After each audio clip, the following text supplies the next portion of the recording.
Olá, seja muito bem-vindo. Está começando mais uma edição do Conversa que Rende, finalizando mais uma semana. Agosto já está se despedindo do nosso radar. O ano praticamente já se encaminha para o fim. Temos uma semana agitada e vamos conversar bastante com Carlos Eduardo Wing, o nosso Cadu Wing. Tudo bem, Cadu? Bem-vindo de volta. Boa tarde, Rafael. Boa tarde, João, Caio. É bom estar de volta.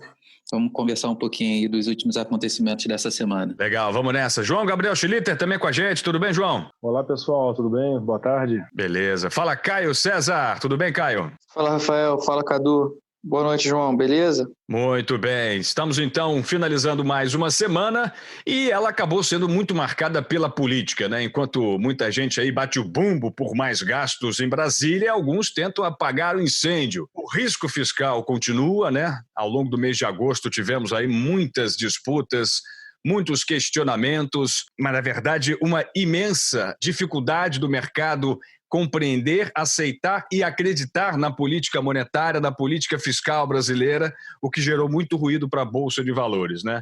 Tivemos nessa sexta-feira a Bolsa ficando praticamente no 0-0 e o dólar, por outro lado, acabou galopando, iniciou um rally muito forte, subiu muito durante essa semana, a moeda que mais se desvalorizou no mundo foi o real, e o dólar chegou a 5,60. Vou começar com este assunto, puxando, claro, o nosso Caio César. Caio, como é que você avalia aí mais este rally do dólar, mais um neste ano?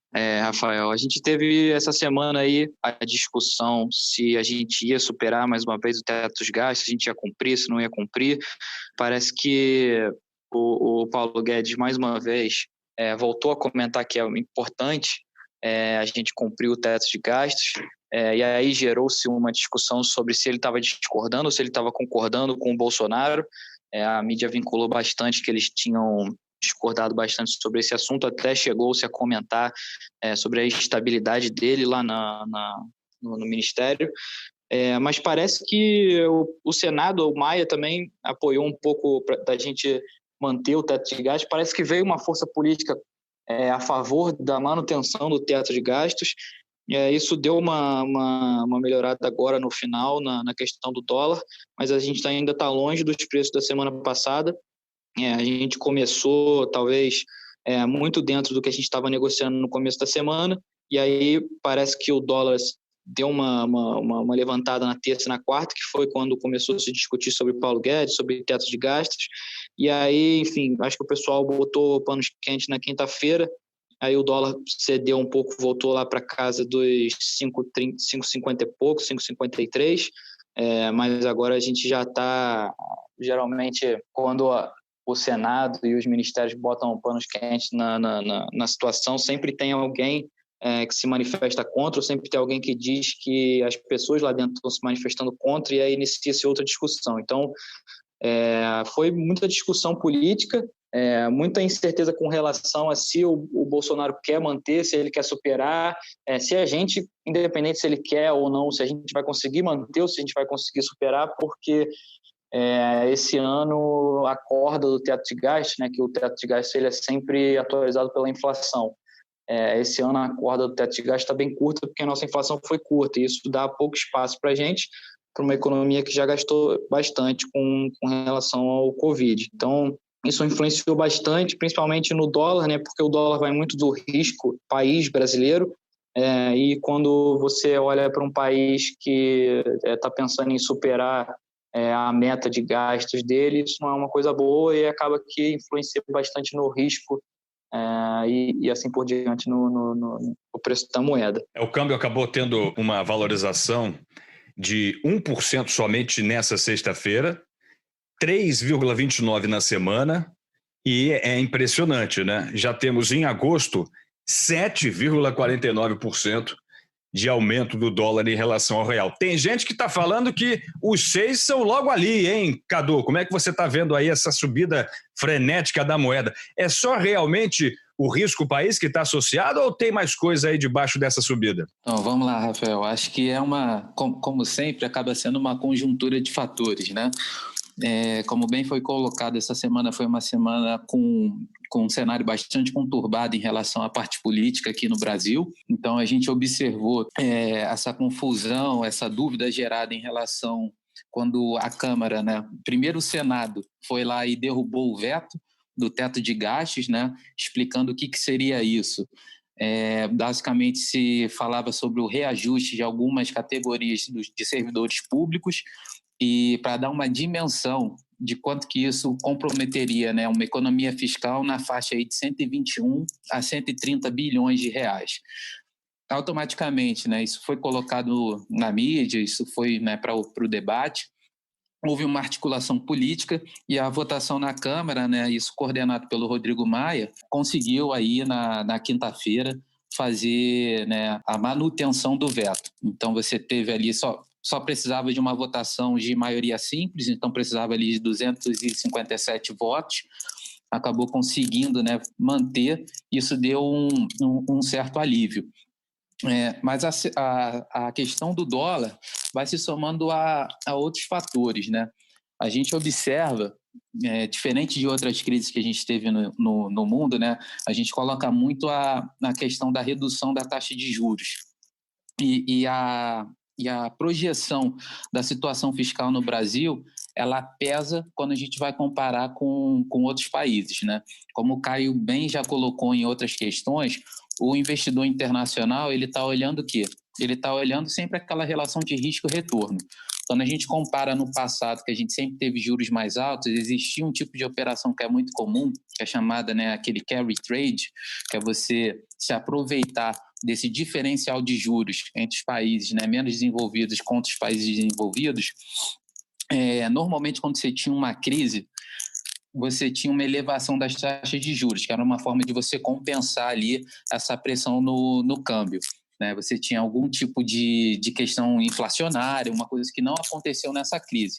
Isso permitiu não só que o Brasil, mas quando a gente olha para os outros países da América Latina, reduzissem, né, os juros. Então, só para dar alguns exemplos em números, né, não foi um fato só no Brasil. O Peru, por exemplo, baixou os juros de 2,25% para 0,25%, o Chile de 1,75% para 0,5%, na Colômbia de 4,25% para 2,25%, no México de 7% para 4,5%.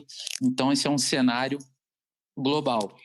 E quando você vai falar sobre capacidade fiscal entre os países, né, desenvolvidos e subdesenvolvidos, o que normalmente acontece, né? Quando você tem essa alta do dólar, normalmente para os países desenvolvidos que têm ali uma economia mais atrelada à exportação de produtos primários, isso costuma ser um pouco positivo.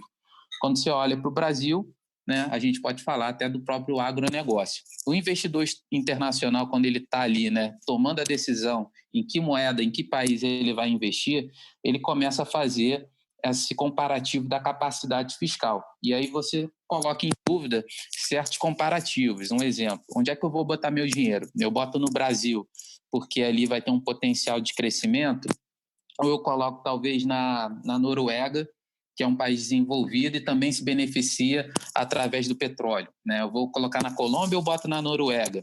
Eu boto no Brasil apostando ali no minério de ferro que se recuperou, ou eu boto na Austrália, que é um país que tem uma capacidade fiscal mais sólida. Então, isso sempre entra no debate. E toda essa conturbação política ela acaba pesando negativamente, né, quando a gente compara o Brasil com o resto do mundo. Eu acho que nessa semana, principalmente, o que trouxe essa elevação do dólar está mais relacionado ao aspecto político. Bacana, interessante essa análise do Cadu.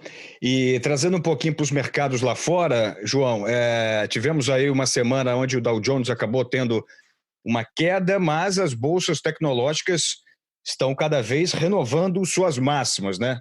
Vão se destacando demais lá no cenário externo, que ainda continua um pouco instável em relação ao clima político entre China e Estados Unidos, muito de olho também nos radares da recuperação econômica, a necessidade ou não de mais estímulos para a economia americana, digamos, tracionar melhor a sua recuperação. Como é que você viu a semana na Bolsa lá fora, hein, João?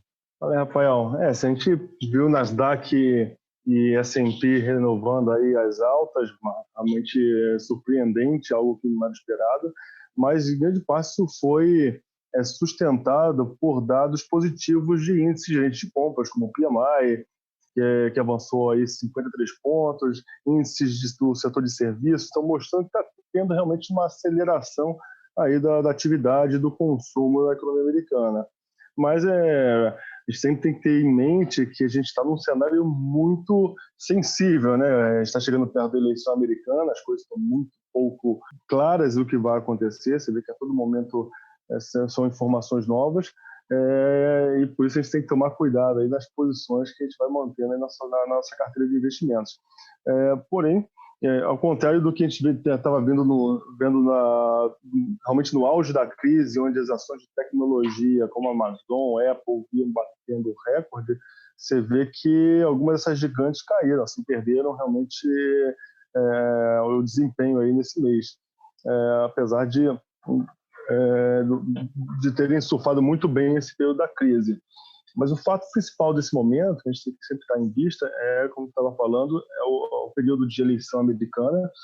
Você vê que o Joe Biden, ele finalmente assumiu aí a posição como candidato, mas como a gente tem observado, ainda tem uma incerteza por trás, onde ele sofre de alguns problemas cognitivos, então, realmente, apesar dele ter assumido essa posição, ele ainda temos uma incerteza se ele vai conseguir levar até o final essa corrida, como realmente o representante dessa corrida eleitoral. Eu venho acompanhando muito o estatístico Nate Silver, que ele ganhou muita notoriedade nos últimos anos, que vem acertando as últimas eleições, né?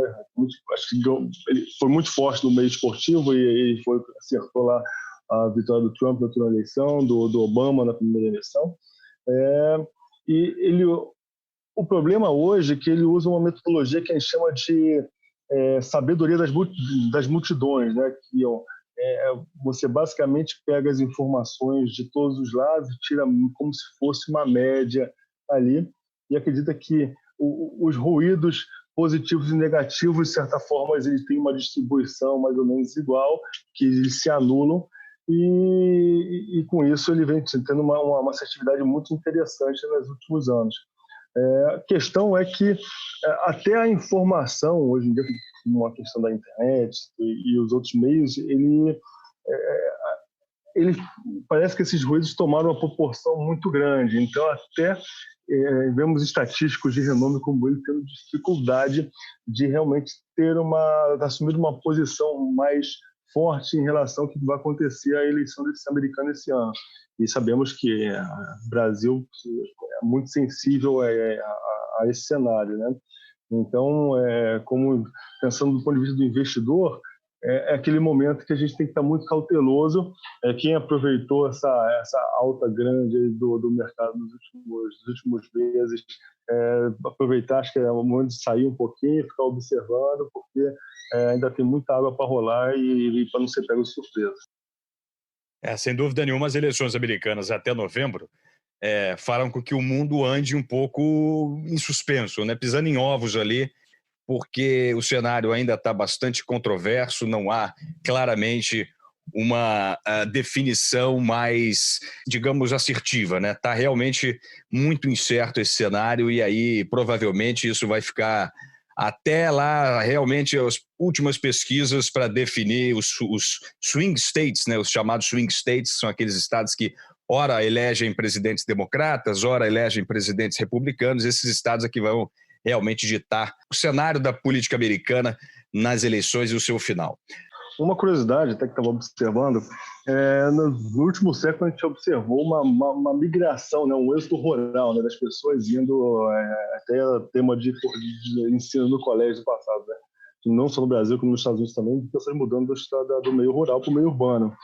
E o coronavírus, ele de certa forma gerou um temor que vem percebendo uma migração oposta, pessoas voltando para o meio rural e grande parte de pessoas com maior riqueza, né? Geralmente tem casas nesses lugares e tem atividades econômicas, profissão, serviços que são mais fáceis de você migrar, né? E uma questão que vem acontecendo é que essa migração de pessoas ricas de alguns estados americanos, dado que hoje eles estão extremamente endividados, depois investiram muito para se proteger do coronavírus, essas pessoas saindo do estado são menos contribuintes pagando imposto. E com isso, um temor que vem surgindo também é em relação à situação fiscal de alguns desses estados americanos, e por isso tendo uma demanda cada vez menor em relação aos títulos da dívida desses lugares. Legal, interessante, muito bom panorama traçado pelo João. Eu queria trazer um assunto interessante que acabou sendo motivo de reportagem durante essa semana, que foi a boa recuperação do mercado de crédito privado, né? Uma área que acabou sofrendo demais aí durante a crise econômica e experimentou aí um crescimento, uma melhora do cenário nos últimos meses, né? Registrou, por exemplo, uma queda de 4,9%, o índice de debêntures atrelados aos juros DI, o IDA-DI, né? Teve uma queda de 4,9%, e nesse mês, por exemplo, teve uma queda de 1,2%. O IDEX-CDI, que é o índice de debêntures calculado pelo JGP, leva em consideração as debêntures líquidas, né? Subiu 2,7% no mês, após ter uma queda de 7,7% em março. E aí queria trazer a opinião do Cadu, do Caio, como é que vocês estão vendo essa recuperação, a evolução do setor do crédito privado, que apanhou bastante com os investidores enlouquecidos por liquidez lá nos meados de março e abril, né? Perfeitamente, Rafael. O que aconteceu ali, principalmente nos meses que você citou, né, março e abril, foi a queda acentuada dos mercados, né, e uma corrida por busca de segurança e busca por liquidez. Isso basicamente causou uma distorção no mercado de crédito privado no Brasil, né? A gente ainda tem uma limitação de liquidez nesses mercados e só para situar, assim, né? Boa parte dos fundos de crédito privado, que às vezes tem uma liquidação curta, D+1 e tal, isso pressionou com os resgates que foram solicitados, com que os fundos tivessem que se desfazer de parte da carteira deles, para cumprir com a obrigação, né, de pagar, né, os resgates estavam sendo solicitados. E dado a menor liquidez, né, dentro no mercado secundário que a gente fala, né, quando se negocia os títulos ali entre os investidores, isso fez com que eles tivessem que vender a um preço mais baixo para conseguir, né, se desfazer desses títulos. Isso gerou uma distorção muito grande no mercado de crédito privado de maneira geral. Tanto que uma das medidas que foram adotadas foi aquela questão para que o governo pudesse, né, efetuar a compra desses títulos exatamente para você ter uma estabilidade melhor. Conforme foi passando o tempo e a gente foi vendo um cenário com uma estabilidade um pouco melhor, né, com a reabertura das economias, isso tudo foi trazendo uma maior tranquilidade. Então, o que se observou é que você teve uma abertura das taxas que a gente fala, né, que fez essa distorção, e essa abertura ela começou a se fechar. Com esse fechamento das curvas de juros, a gente teve aí uma valorização considerável do mercado de crédito privado. É importante destacar o seguinte: por mais que a gente tenha visto isso, a gente percebeu também, mais recentemente, uma inclinação dessa curva de juros dada essa instabilidade política. Então, por mais que a gente tenha tido uma recuperação, a inclinação ela ainda se manteve. Você teve uma queda, né, nessa abertura dos juros, né, esse spread ele foi reduzindo, mas a gente mantém essa inclinação. Isso aponta que existe uma preocupação ainda sobre, principalmente, a política fiscal no Brasil. Então, isso ainda levanta um pouquinho de dúvida no longo prazo, né? Obviamente, os títulos mais longos, eles representam um risco maior. A gente percebeu também que teve uma movimentação nesse mercado para títulos com vencimentos mais curtos, saindo, né, dos títulos mais longos. E, mais recentemente, o que foi feito? Para se buscar uma rentabilidade maior, voltou a ter novas emissões. Então, existiu também um período que ficou reprimido essa oferta, né, de novos produtos de crédito, e agora a gente percebe que os fundos também alongaram o prazo das carteiras deles, né? O carrego aumentou, que é a expectativa de retorno desses títulos, mas ao mesmo tempo a duration, né, que é o tempo estimado ali de pagamento de recuperação desse valor investido, ele também aumentou. Então a gente tem que ficar de olho. É importante olhar para quem investe em crédito privado para a característica dos títulos, porque alguns setores podem representar um pouco mais de risco do que outros. Bacana. Queria saber do Caio a opinião dele em relação às medidas que o governo tomou, né? Tivemos aí o Banco Central intervindo, né? Passando a atuar, foi até uma novidade, criticada por alguns, mas elogiada uma importante medida que foi a participação do Banco Central nos mercados secundários, né, podendo interferir e comprar títulos, vender no mercado secundário debêntures, CDBs, títulos de crédito privado. Caio, como é que você avalia essa medida? Acabou servindo como um colchão de segurança para essas empresas, né? Porque, de fato, era o governo o player mais confiável deste mercado, atuando e interferindo, né? Com certeza, traz uma segurança. Não é uma medida assim nova, né? A gente já discutia isso há um tempo. Lá fora isso já é, vamos botar entre bastante aspas, moda. Então o Federal Reserve ele aumenta bastante o balanço dele comprando os títulos que convém. Foi uma das coisas que salvou lá ou não salvou a crise de 2008. Então, assim, é uma medida importante. Você dá estabilidade para as empresas, para as instituições financeiras que estão correndo um risco que era um risco totalmente sistemático, um risco que não tinha nada a ver com economia, enfim, pode ter se tornado um risco econômico, mas começou como sendo um risco de saúde. Acho que foi uma medida positiva, mas tem uma coisa que a gente tem que discutir, e que o João vem batendo nessa tecla bastante, é que essa crise não gerou só um problema entre as instituições financeiras, né? Essa crise também gerou um problema entre as famílias. Então, você tem a renda das famílias completamente destruída. Então, você viu bastante os governos talvez tentando distribuir, fazer talvez essa compra de títulos, na verdade, como compra de dívida das famílias, né? Então, emprestar dinheiro para a pessoa física para ver se pelo menos a gente gerava alguma inflação e mantivesse aí a linha da economia. Eu acho que o Banco Central foi muito bem colocado na parte das debêntures e do crédito privado no geral, né? Porque ele tem uma limitação um pouco no que comprar, na hora de comprar por uma questão de legislação, mas ainda assim eu acho que a gente deveria estar olhando mais para as famílias, que eu acho que é realmente aonde está a recuperação dessa economia. E é uma questão que está bem defasada. Parece que ia sair aí talvez o quarto pagamento do auxílio-desemprego e aí o pessoal já adiou. Então, assim, tem algumas outras coisas que a gente deveria estar olhando, mas sem dúvida, assim, a política de compra de títulos traz uma estabilidade para as empresas.